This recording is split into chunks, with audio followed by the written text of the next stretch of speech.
लापरवाह सास वर्सेस जिम्मेदार बहू।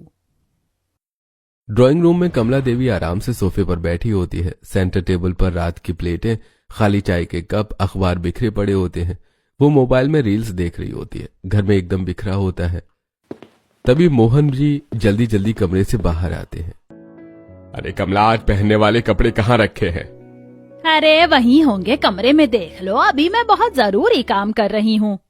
मोहन जी कुछ पल उन्हें देखते रह जाते हैं, फिर चुपचाप कमरे में चले जाते हैं। बेड पर कोई कपड़े नहीं रखे होते हैं। ए भगवान, रोज का यही हाल। इसकी लापरवाही से मैं सच में तंग आ चुका हूँ। वो मजबूरी में अलमारी खोलते हैं। जो भी शर्ट हाथ लगती है निकाल लेते हैं। शर्ट पर सिलवटें पड़ी होती हैं। पेंट भी बिना प्रेस की होती है। अब प्रेस करने का टाइम कहाँ है, ऐसे ही पहननी पड़ेगी। वो वैसे ही कपड़े पहनते हैं और जल्दी जल्दी बैग उठाकर ऑफिस निकल जाते हैं। नेहा कॉलेज बैग टांगे हुए अंदर आती है। मम्मी, आज मेरा प्रैक्टिकल है, लंच दे दीजिए, देर हो रही है। कमला देवी फोन साइड में रखती है। उठने की जहमत भी नहीं करती, बस पर्स उठाकर नेहा के हाथ में पैसे थमा देती है। आज कैंटीन से कुछ खा लेना, बस भूखी मत रहना। मम्मी, अगर आपको भूखे रहने की इतनी ही टेंशन होती तो घर में खाना बन ही जाता। कोई बात नहीं, मैं बाहर कुछ न कुछ खा लूंगी। रिया चली जाती है। अगर ऐसे ही चलता रहा तो ये घर कब संभलेगा।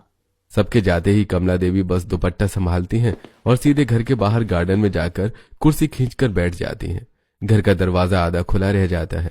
कुछ ही देर में आसपास की औरतें गार्डन में आ जाती हैं। सबके हाथों में झाड़ू, बाल्टी या सब्जी के थैले होते हैं। काम निपटाकर थोड़ी देर बैठने आती हैं।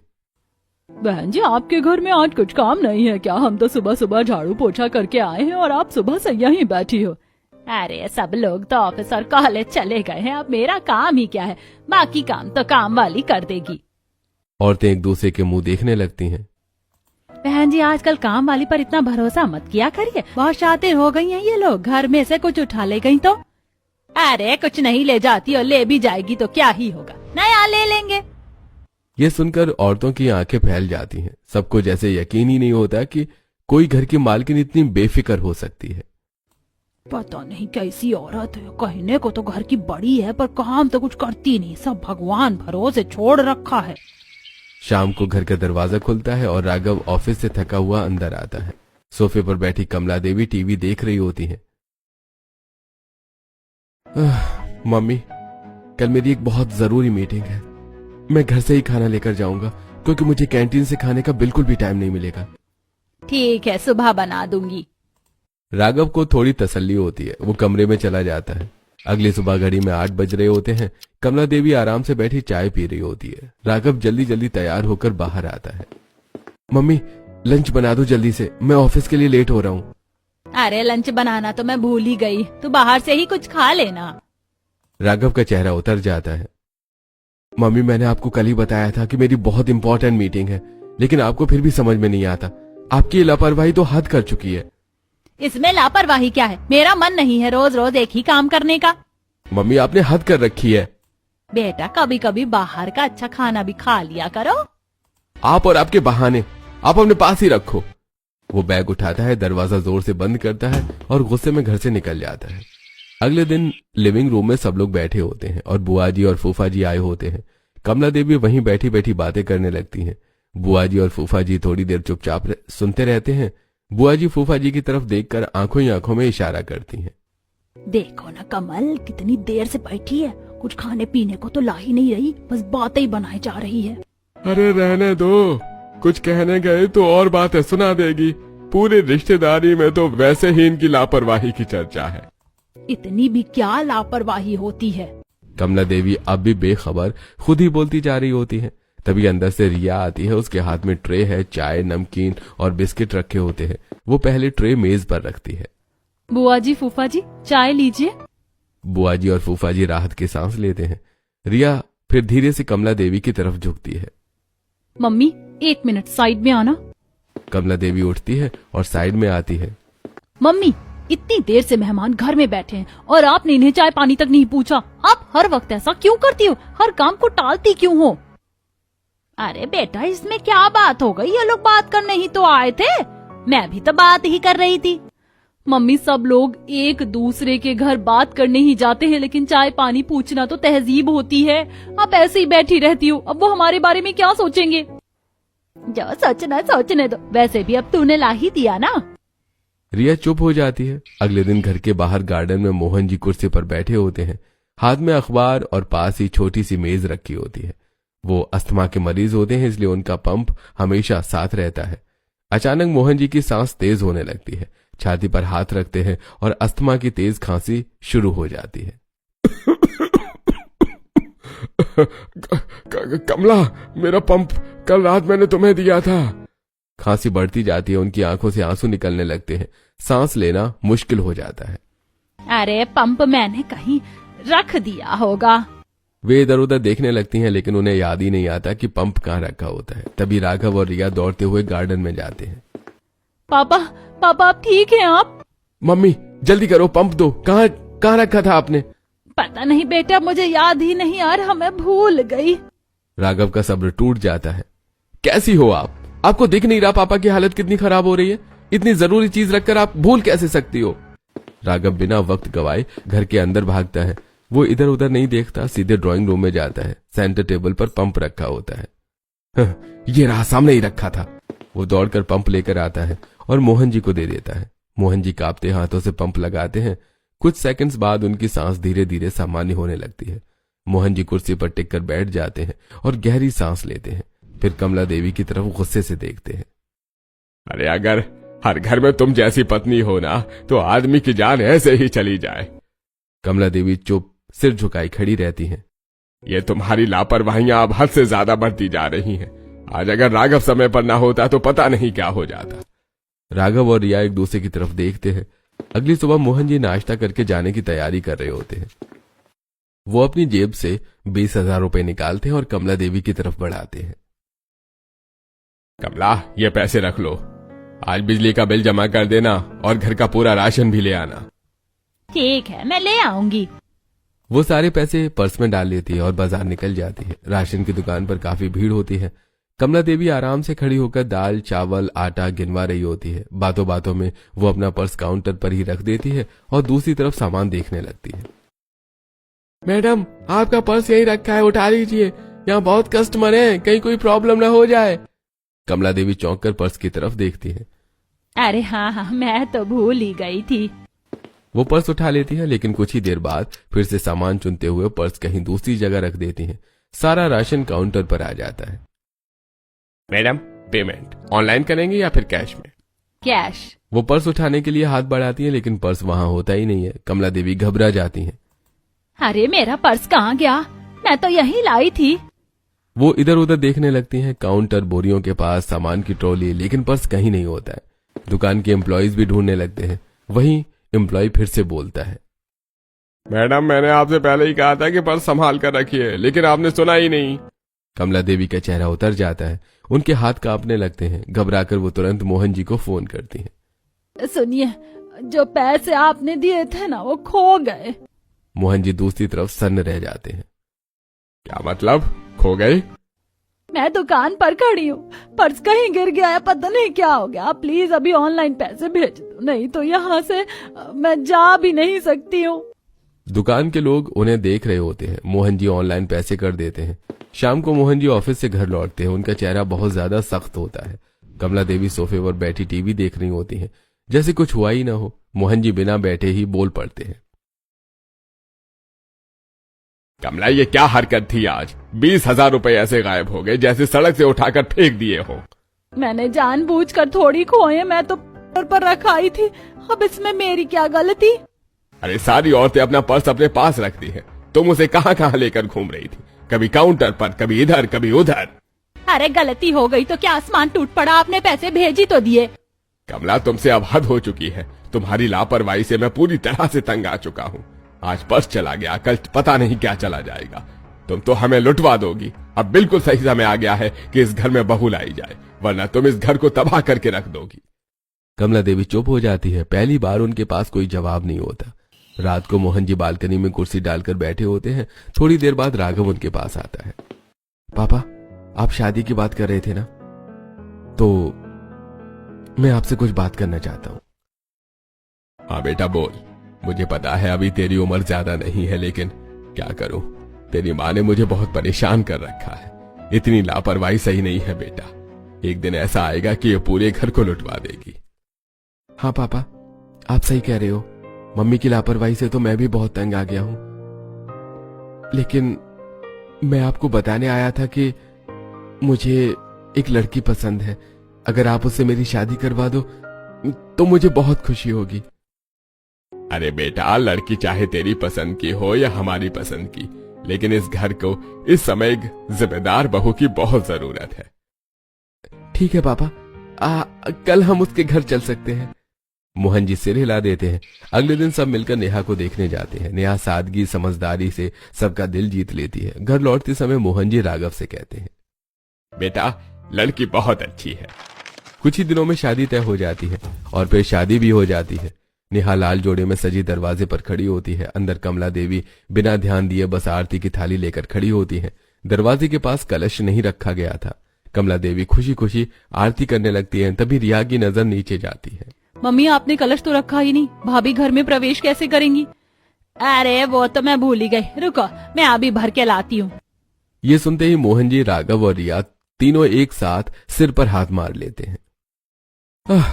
मेरी मम्मी भी ना। कमला देवी जल्दी जल्दी अंदर जाती हैं, भरकर कलश लाती हैं और दरवाजे पर रख देती हैं।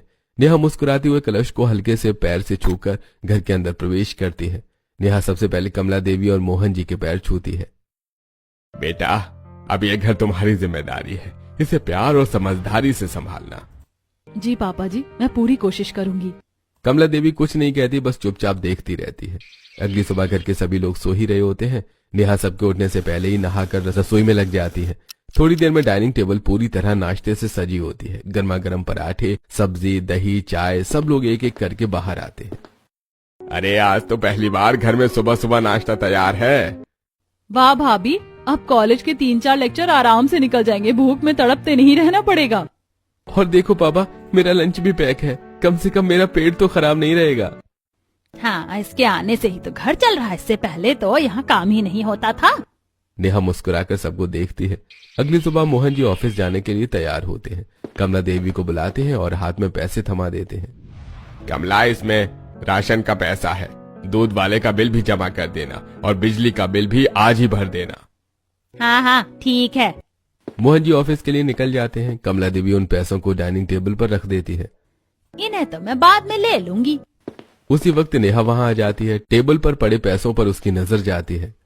इन पैसों को मैं रख लेती हूँ, मम्मी जी तो भूल जाएंगी, काम मैं ही कर देती हूँ। नेहा पैसे उठा लेती है और उसी दिन बाजार जाकर राशन और जरूरी सामान ले आती है।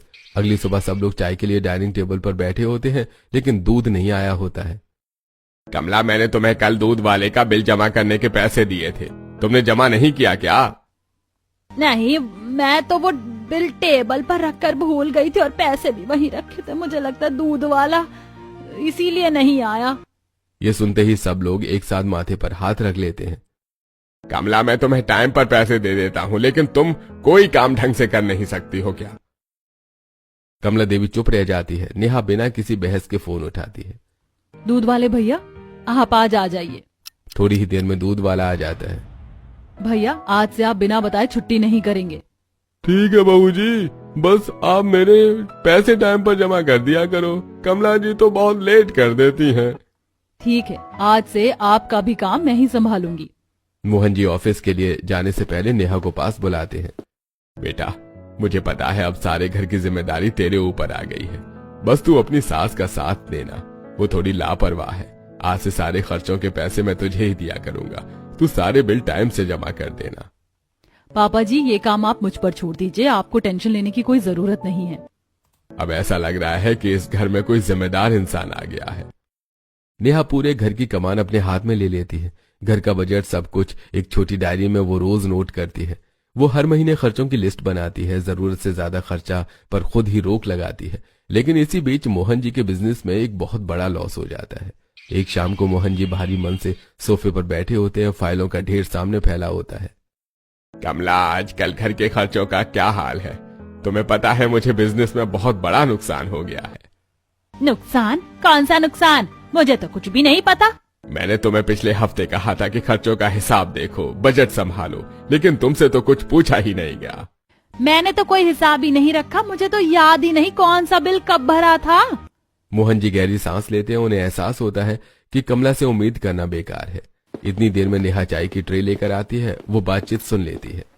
पापा जी, अगर आप चाहें तो मैं आपको घर का पूरा हिसाब दिखा सकती हूँ। तुमने रखा है हिसाब? नेहा बिना कुछ बोले अपनी डायरी और एक फोल्डर ले आती है। नेहा टेबल पर डायरी खोलती है। पापा जी, ये पिछले 3 महीनों का बजट है। यहाँ हर खर्च लिखा है, राशन, दूध, बिजली, गैस, मेड और घर के बाकी खर्च। और ये अगले महीने का अनुमानित खर्च है। मैंने गैर जरूरी चीजों पर कटौती कर दी है। मोहन जी ध्यान से हर लाइन देखते जाते हैं। और ये सेविंग्स? जी, नुकसान की खबर मुझे कल ही मिल गई थी, इसीलिए मैंने घर का खर्च पहले से ही कंट्रोल कर लिया। कमला देवी चुपचाप खड़ी सुनती रहती हैं। मुझे तो कुछ भी पता नहीं था कि इतना नुकसान हो गया है। नेहा उनकी तरफ देखती है लेकिन कोई शिकायत नहीं करती है। मम्मी जी, आपको टेंशन लेने की जरूरत नहीं है, मैं हूँ ना। मोहन जी की आंखों में सुकून होता है। नेहा, आज अगर तुम इस घर में नहीं होती तो इस नुकसान के साथ घर भी बिखर जाता। कमला, आज तुम्हें साफ दिख रहा होगा कि जिम्मेदारी क्या होती है। अगले दिन घर के बाहर गली में 4-5 पड़ोस की औरतें चबूतरे पर बैठी बातें कर रही होती हैं। नेहा लगातार काम में लगी होती है, कभी रसोई में, कभी कपड़े समेटती हुई, कभी सास के लिए पानी लेकर जाती है। पड़ोस की औरतें घर की ओर देखते हुए धीरे धीरे बातें शुरू करती हैं। अरे देखो बहन, जब से इनकी बहू आई इनका घर कितना सुधर गया। पहले तो पूरा घर बिखरा रहता था। ऐसा ही कह रही हो, पहले तो कमल जी की लापरवाही ऐसी थी कि सुबह उठते ही घर के बाहर बैठ जाती थी, घर में झाड़ू भी नहीं लगती थी। अब तो घर में जाओ ना, फर्श चमक रहा है, रसोई सजी हुई रहती है, समय पर खाना, समय पर चाय, सब कुछ ठीक। कमल जी के नसीब वाकई बहुत अच्छे हैं, इतनी समझदार और काम करने वाली बहू मिली है।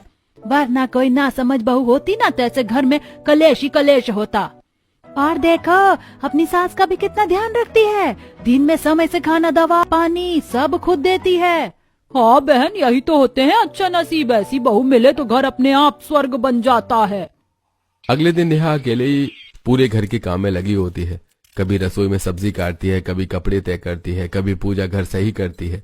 उसी समय कॉलेज से रिया वापस आती है। वो नेहा को अकेले काम करते देखकर उसके पास चली जाती है। लाओ भाभी, मैं भी आपकी मदद कर देती हूँ। मम्मी तो आपकी कोई मदद करती नहीं होंगी। कोई बात नहीं रिया, मम्मी की अब काम करने की उम्र नहीं है, मैं कर लूंगी। तुम जाकर थोड़ा आराम कर लो। लेकिन रिया नहीं मानती है। वो झाड़ू उठाकर काम में लग जाती है। नहीं भाभी, आप अकेले सब नहीं करेंगी, आज मैं भी आपके साथ काम करूंगी। नेहा हल्के से मुस्कुरा देती है। रात को राघव ऑफिस से घर आता है। घर में कदम रखते ही उसकी नजर चारों तरफ जाती है। सोफा सलीके से लगा है, जूते रैक में, किचन साफ, डाइनिंग टेबल भी सजी होती है। नेहा, जिस दिन से तुम इस घर में आई हो, हर चीज अपनी जगह पर मिलती है। इतना सुकून मिलता है दिल को, तुम्हें क्या ही बताऊं। हाँ, ये सब जिम्मेदारी अब मेरी ही तो है। पहले जब मम्मी घर संभालती थी तो एक भी चीज टाइम पर नहीं मिलती थी। कोई बात नहीं, जैसे जैसे इंसान की उम्र बढ़ती है वो थोड़ी बहुत चीजें भूलने लगता है। जब भी कमला देवी बाहर जाती हैं, नेहा उनके साथ रहती है। कभी उनका पर्स संभालती है, कभी उन्हें रास्ता याद दिलाती है। बस उनके पास चुपचाप चलती रहती है। कमला देवी को भी अब थोड़ा सुकून रहने लगता है। एक शाम मोहन जी गार्डन में बैठे अखबार पढ़ रहे होते हैं। नेहा उनके पास आकर बैठ जाती है। पापा जी, मैं आपसे एक बात पूछूं? हाँ बेटा, पूछो। मम्मी जी इतनी चीजें भूलती क्यों हैं? क्या वो पहले से ही ऐसी थी? मुझे पता है बेटा, सारे घर की जिम्मेदारी तुझ पर आ गई है। तू थक गई होगी इसलिए पूछ रही है ना। नहीं पापा जी, मैं तो बस ऐसे ही पूछ रही थी। मम्मी जी हर छोटी बात भूल जाती हैं, इसीलिए मन में आया। बेटा, जब हमारी शादी हुई थी तब उसकी याददाश्त बहुत तेज थी। हर काम टाइम पर करती थी। इतनी लापरवाही उसने कभी नहीं की।